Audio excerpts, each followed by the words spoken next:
Shantinagar police हद्दीत प्रतिबंधित तंबाखू आणि गुटखा विक्री करणाऱ्या आरोपीचा पर्दाफाश झालाय। प्रेमनगर येथील घरातून 5,04,930 रुपयाचा तंबाखूचा मुद्देमाल जप्त करण्यात आलाय।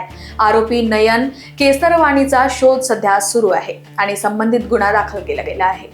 क्राईम ब्रँच युनिट 5 च्या पथकातील API कदम, SC आणि त्यानंतर इतर आमचे अंमलदार यांना गोपनीय माहिती मिळाली होती की पोलीस ठाणे शांतीनगरच्या हद्दीमध्ये प्रेमनगर या एरियामध्ये एका व्यक्तीच्या घरामध्ये किंवा त्याच्या गोडाऊनमध्ये अवैधरित्या प्रतिबंधित तंबाखू, त्याचबरोबर गुटखा आणि इतर पान मसाला हा साठवणूक करून लोकांना विक्री करण्यासाठी ठेवला आहे।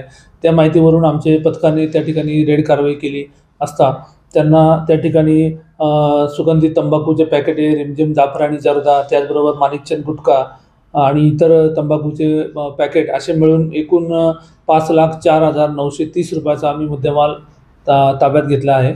आणि त्या अनुषंगाने त्या ठिकाणी राहणाऱ्या जो पोझिशन ज्याच्या ताब्यात होतं त्याचं नाव आहे नयन केसरवाणी।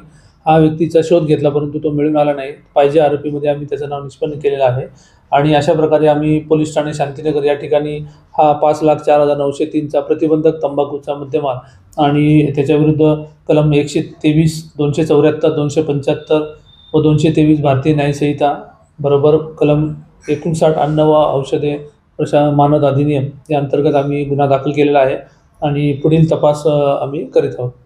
लोकवाहिनी मीडियासाठी विशाल बंबडवारची रिपोर्ट, नागपूर।